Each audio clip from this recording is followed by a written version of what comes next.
All right. Good evening, everybody. I really appreciate you taking time out of your busy schedule. I've probably had a hard day at work, and my goal here is to keep things moving. I have a lot of information to go over. We packed a lot into this webinar, so I'll talk pretty fast. And there's a lot of information here that it's going to be worth your time. So how to avoid costly mistakes for first-time home buyers. My name is Mike Carpenter, and I'm with Innovate Real Estate. And thank you for attending. Might also call it how not to mess this up for first-time home buyers class, because I remember what it was like when I first bought mine. I still remember it to this day. And we want to make sure that you're going to get your money's worth for the time that you're spending on this time here on the webinar. We'd like for this to be, again, you've had a long day. Want this to be as interactive as possible. You've been juggling a lot of things. I want it also to be as interactive because I don't want to feel like I'm the only one talking here. So if you would go ahead and hit that chat feature and just let me know that you're there, I would very much appreciate it so I don't feel like I'm talking to myself. Make sure you get your questions in as we go along, and we'll stack those up, and we'll have a Q&A at the end as much as possible. And I know also that people can't stay the whole time. So every once in a while, I'm going to invite you to join for a one-on-one to go ahead and schedule and get on my calendar. So that way we could really get down into your specific situation. Okay. So really, I do have one question for you right now is that let me know in the chat room how you feel right now when you're thinking about contemplating buying your first home. That's a huge financial decision. Are you concerned, stressed out, maybe a little bit intimidated? There's a lot of numbers, a lot of hoops to jump through, anxious, or maybe uncertain. Our goal when we get done with this is that you're going to have a lot of answers, and you're going to feel better about the home buying process.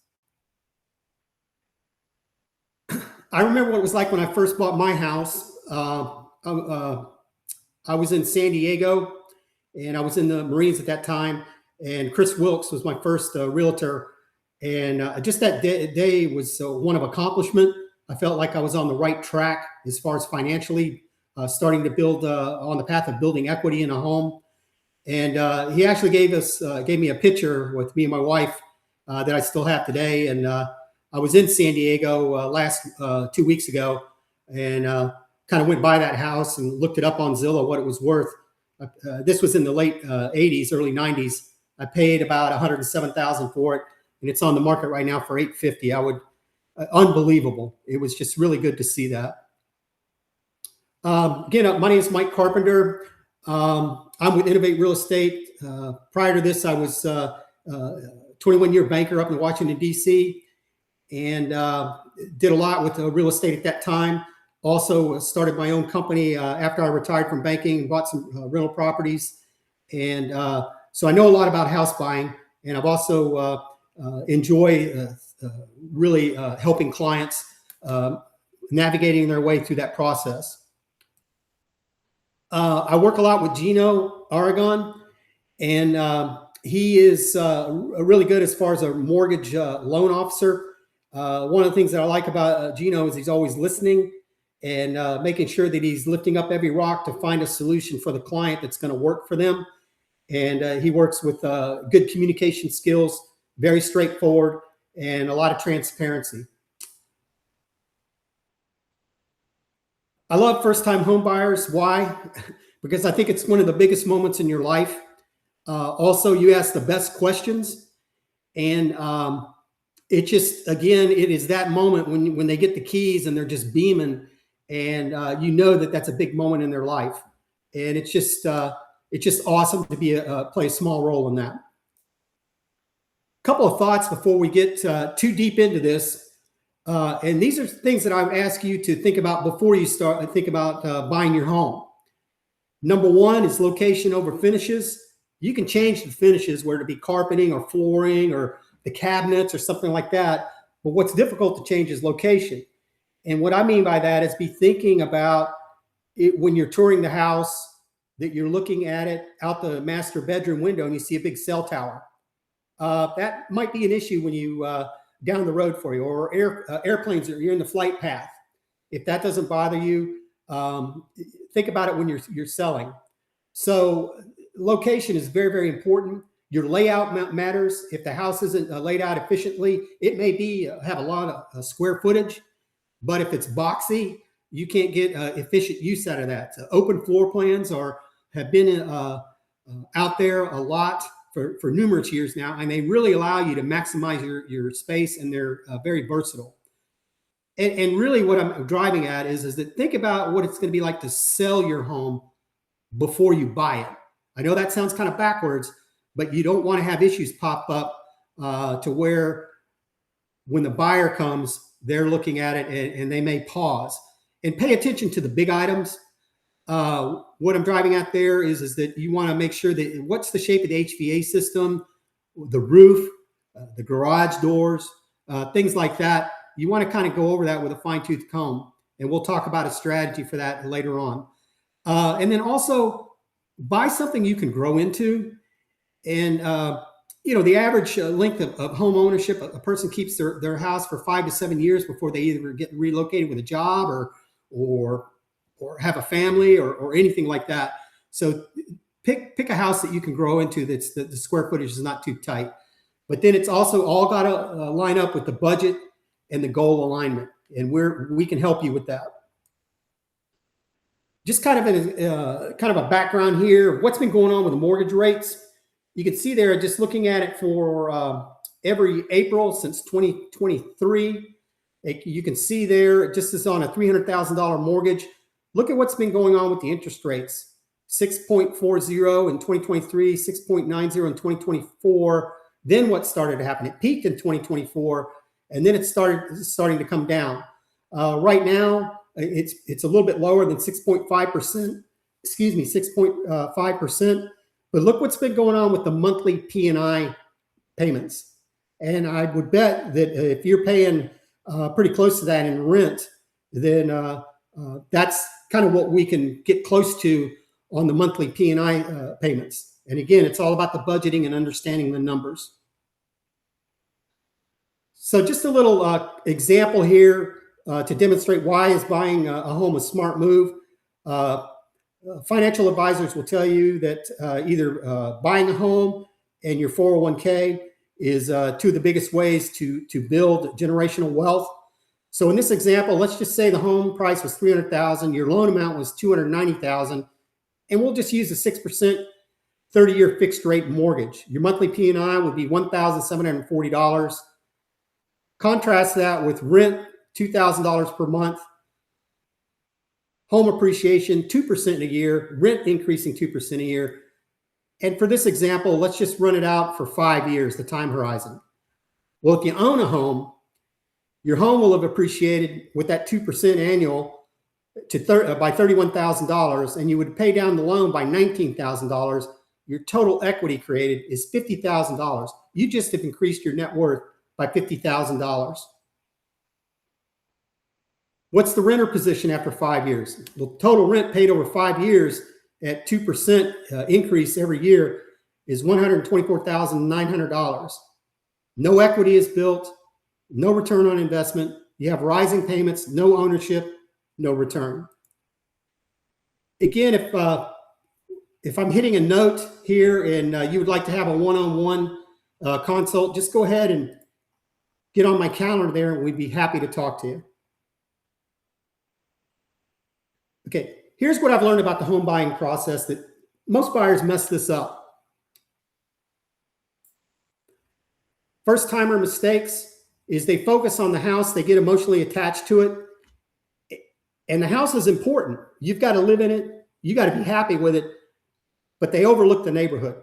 And you want to understand what's going on in the neighborhood. Like, where is that house located in the neighborhood? Is your backyard right up against the highway fence? Maybe it's 50 feet from your back wall of your house. Or is the street that you're on in the neighborhood, is it highly trafficked, during the morning? Is it the main thoroughfare through the neighborhood?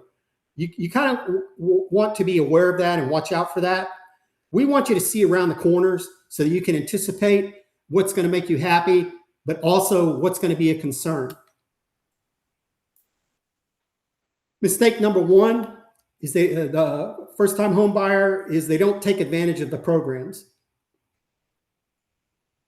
There are literally no fewer than 10 of these first-time home buyer programs in your area, and they're based on your situation. They may be specific to the location of the home.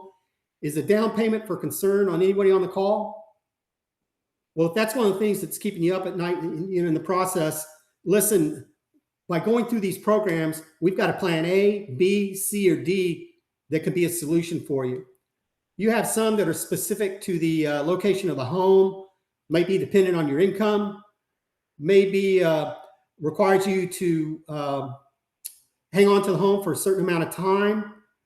You may have interest rates that are more favorable. And then also there are some programs out there that do 100% financing. You also have some that are down payment credits, some that are based on what kind of job that you have. We're not going to know this until we get into a deep one-on-one conversation to see what you qualify for. Some literally are based just upon banks' bad behaviors, maybe in the 1960s. That would be the Community Reinvestment Act, Fair Housing Act, which really modified the behaviors that banks were making their decisions on for mortgages. Some are also federal tax credits that you pay back every year for part of the mortgage interest. Specifically, that's the mortgage credit certificate. It's a federal tax credit every year. Most have never heard of that program, and you don't know if you don't ask. You just got to have your be aware of that. Some of the first more popular available first-time homebuyer programs are FHA. One of the perks of that is that a 3.5% down payment. Your credit score needs to be above 580. The VA, if you've served in the military, no down payment whatsoever. And then the USDA is 100% financing. Your credit score is 640 and above. And you would be surprised here in Horry County. Most people associate the USDA programs with being in rural areas. Well, there are a lot of communities that qualify that you would be surprised they're not too rural. Also, Fannie Mae, one of the perks of that is you can remove your mortgage insurance. And then you have Freddie Mac with 3% down payment. And then finally, one specific to South Carolina is the down payment assistance, which can be combined with these other programs. And that is something, when you start adding that up, you can really knock down the amount of closing costs that you're paying for. So raise your hand if you like the idea of leaving thousands of dollars on the table as far as closing costs. If you like that, go ahead and raise your hand in the chat room or give it a thumbs down. But we want to find a way to take advantage of every program and look at that and see what you can qualify for. Go ahead and book now if you're interested in having a one-on-one consult, and you can get on my calendar. It would be wonderful to talk to you. Okay, back to this. If you look at that, you have to have a strategy. And to have a strategy, I always like to have, when I approach real estate, is I'm curious about real estate. I learn about the property, and then I become more informed about it. And then once I marry that up with the different financing programs that are out there, I'm a lot more confident about making a decision about buying a property. I want you to experience that. And buyers do the right thing. It's just a lot of times they put it in the wrong order. And one of the best analogies that I can put with that is that during my bachelor days, I did a lot of cooking. And I remember one specific time when I was baking a cake, and I had all the ingredients and everything, and I didn't quite follow the recipe as it should. So I put this cake, and it all came out, and this is what it looked like when it came out of the oven. It's a cake, but it really wasn't that great. And I didn't nail it. I didn't nail the recipe. I want you to nail buying your first home. I want you to stick that landing so you get 10s across the board, and you're happy going into it, and you're happy after you have bought your house with no surprises. So what's that start to look off? Doing the right things in the wrong order. Tell me if you're guilty of any of these, in the chat room. My personal observation is that about 90% of the first-time home buyers end up buying the wrong house and the wrong deal. They got the house, they made the cake, but did they nail it? And, they might have missed something. And a lot of the process that they take is wrong, and it's on there on the screen. You look at Zillow, and it's very informative, but it leaves a lot out. And then they disqualify themselves because they see some of the pricing on there. That's with no negotiation, and the prices that you see on there are not very accurate. I want you to get curious, and you go on the call, you go out there for the for sale signs, you tour these homes, you go to the builder model, maybe on your own, you attend some open houses, and finally you get tired. And then you kind of knuckle under, and you end up buying a house. And maybe on reflection, you wouldn't have bought that specific house. So mistake number 3, buyers often enter the negotiations without representation, and that's where they're leaving money on the table.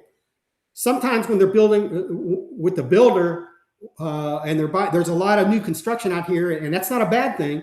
It's just that they don't know that maybe there's builder credits that they're going to offer, or closing costs. With the builder's credits, they may help with closing costs. You just got to ask. They may be a rate buy down. We can get into that on a one-on-one consult. You may get credit for a design center where they help you do some of the finishes. Move-in ready packages that they offer, or maybe they're offering a premium or a discount on a lot. You got to know to ask the right questions. And then also with closing costs, you don't know if you're working with a seller, not necessarily a builder, is that in this market, you might very well, that we have today here in Horry County and in much of the country, you might be able to negotiate some help from the seller on your closing costs. Okay, and not to beat up on builders at all.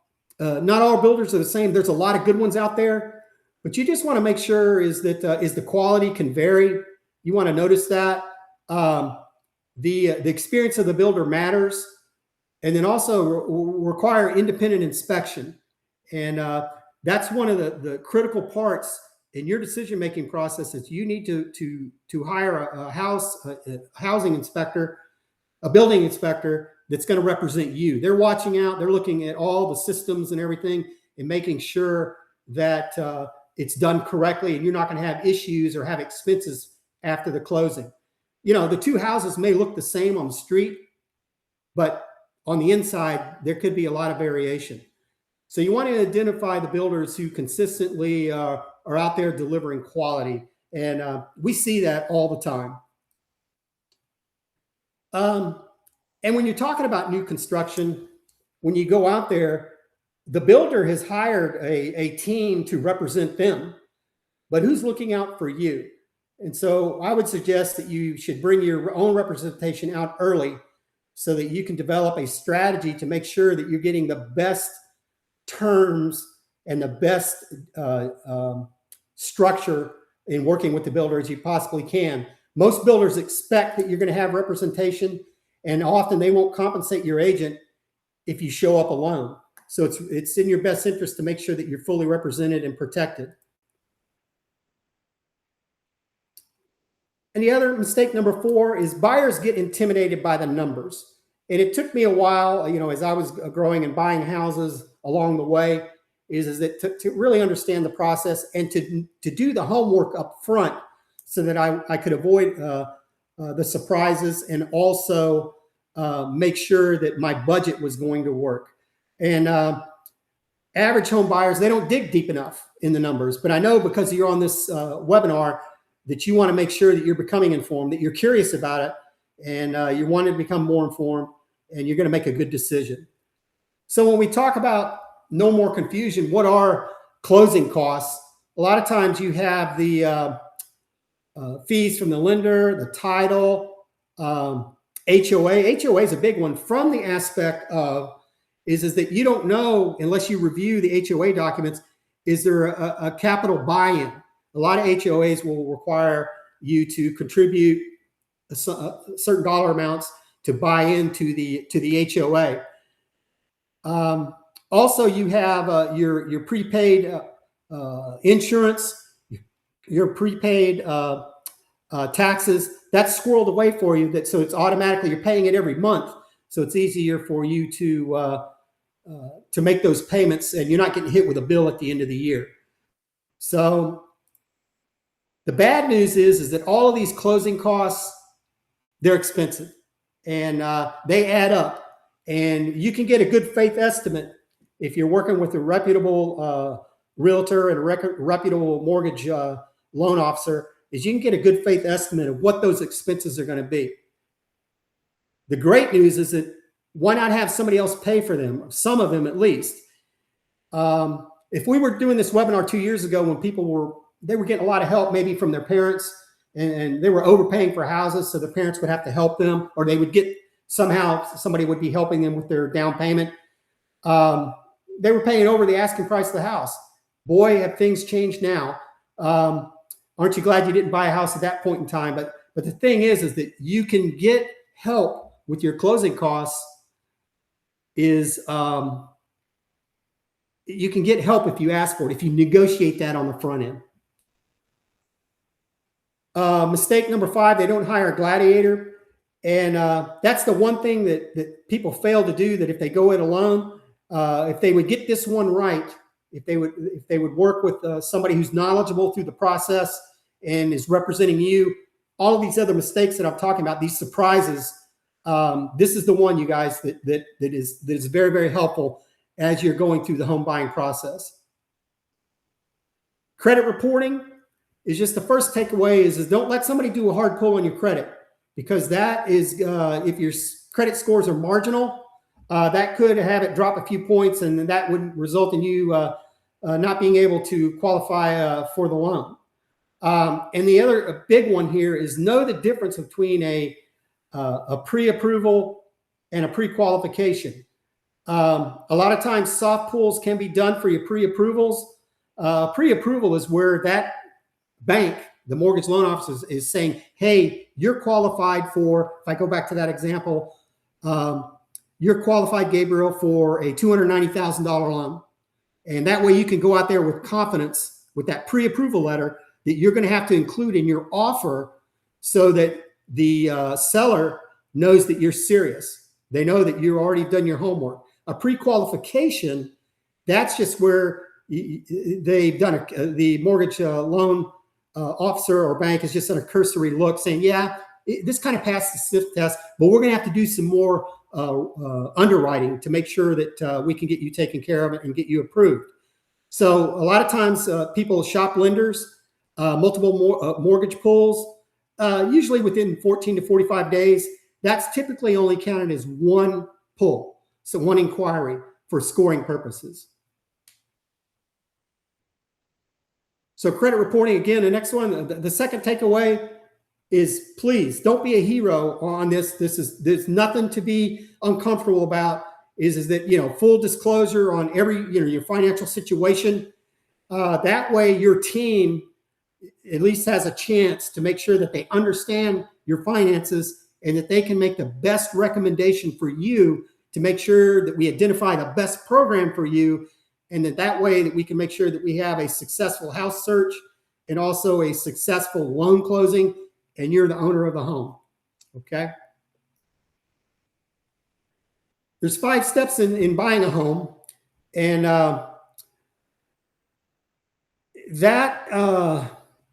with costs in mind, you've done a good faith estimate. When we're done, we'll have done a good faith estimate of how much cash you'll need to put back to make this work, so we can put together an even sharper point one-on-one. So make sure you're taking notes on this. When we're done, you're going to have basically a list of the costs of how much that you probably are going to need. And this is just an example, okay? That's the homework that you have to do as a home buyer, is identify how much do you need to go ahead and make sure that you can secure this loan. And so that's the first thing you need to tackle. Well, the question we have for you is, how much does it cost to have the team get you in shape to buy the house? And I hope you're going to like this one, because it costs you nothing if you sit down and have that one-on-one, to where we can go over your financial situation, make sure that we capture everything, and make sure that we understand the numbers, and then you can go forward with confidence, that you can go ahead and start that search for the house.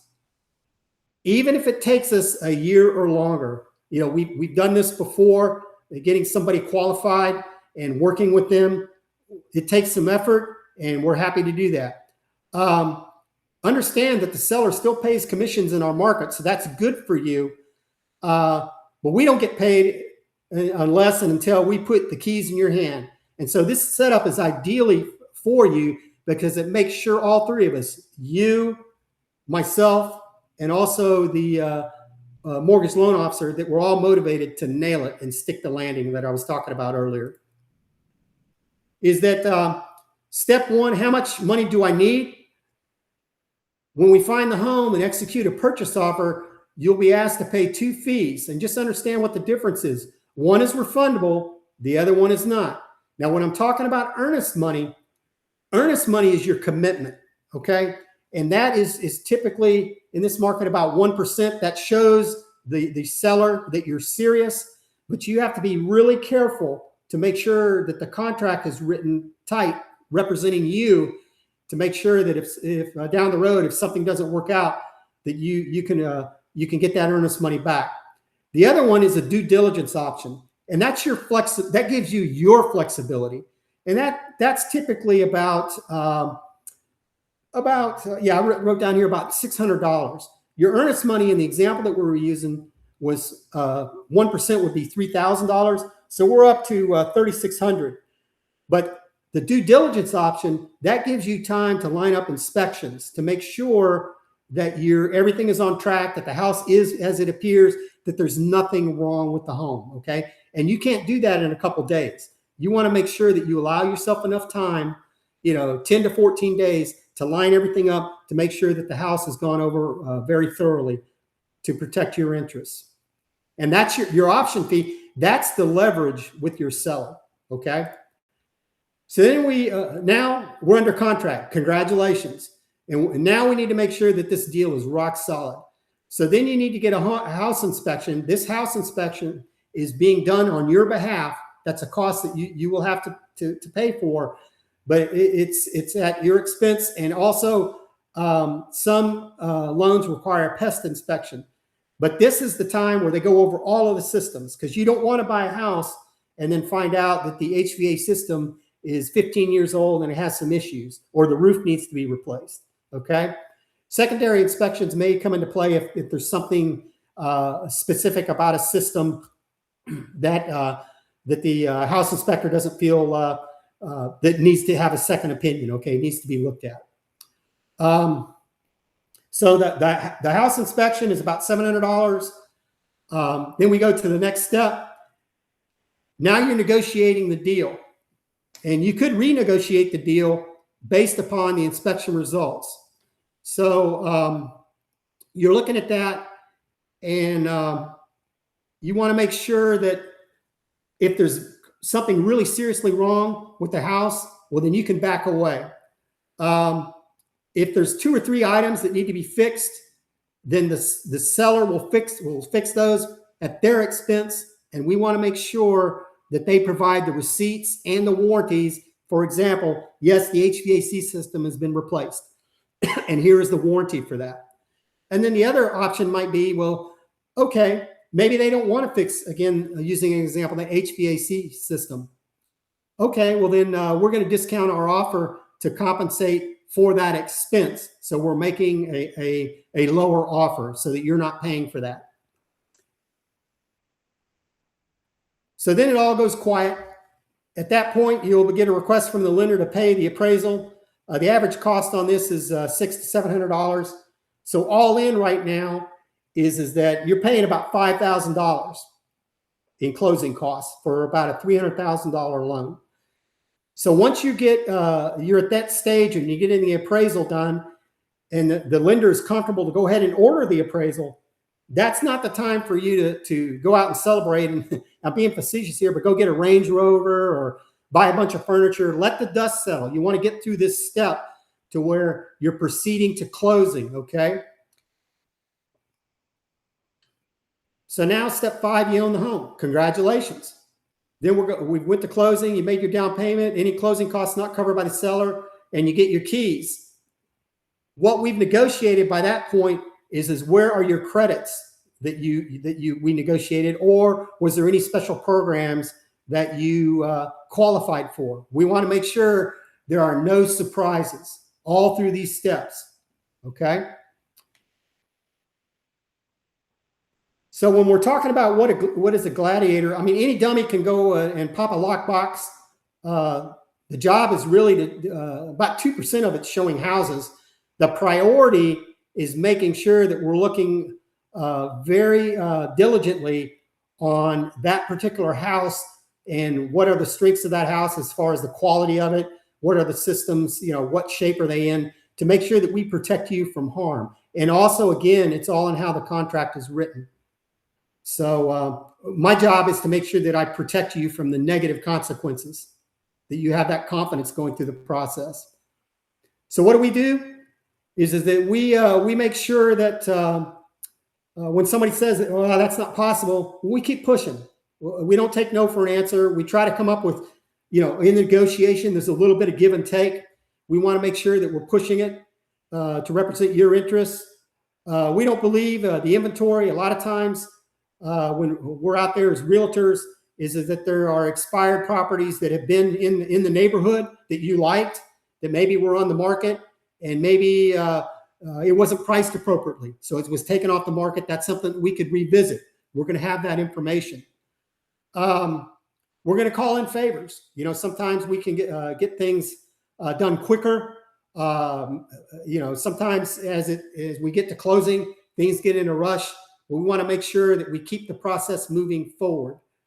And then also we're going to negotiate hard and to make sure that sometimes we have to work with people that are difficult. Well, we need to make sure that we're watching out for you.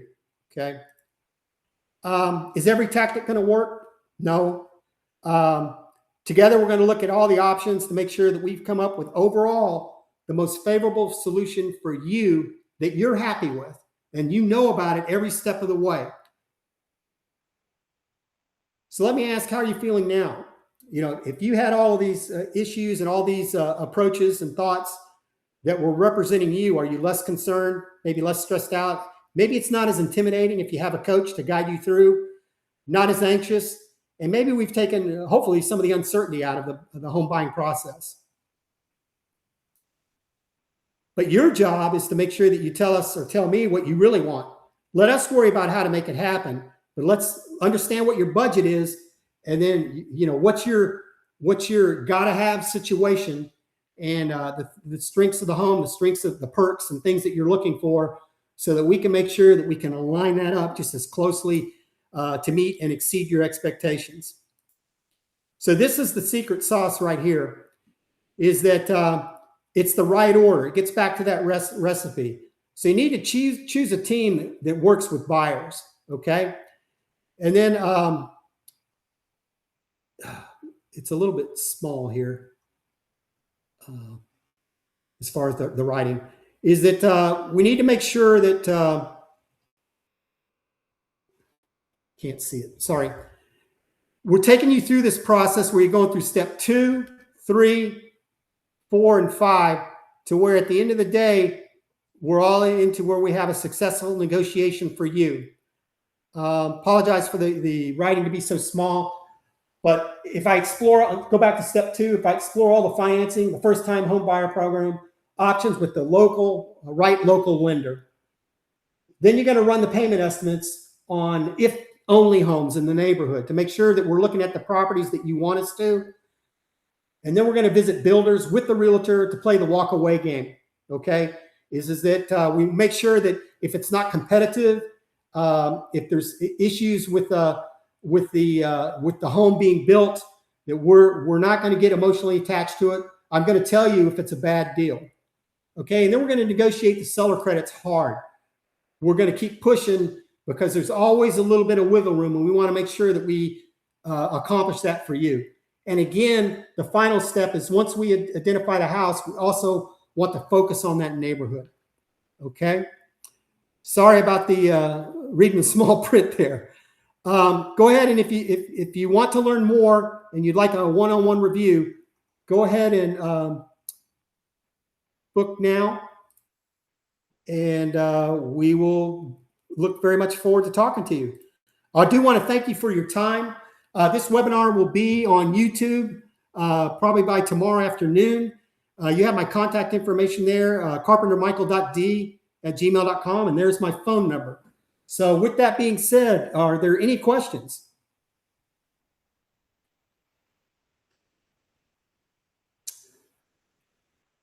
Okay, one of the frequently asked questions is when is a good time of the year to buy a home?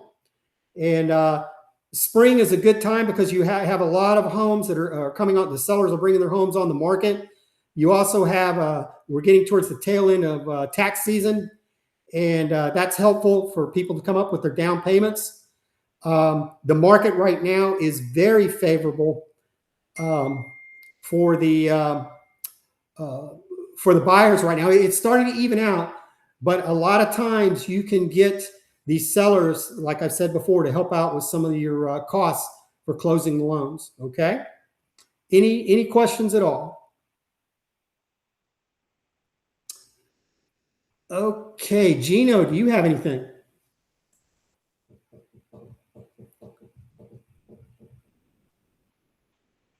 All right.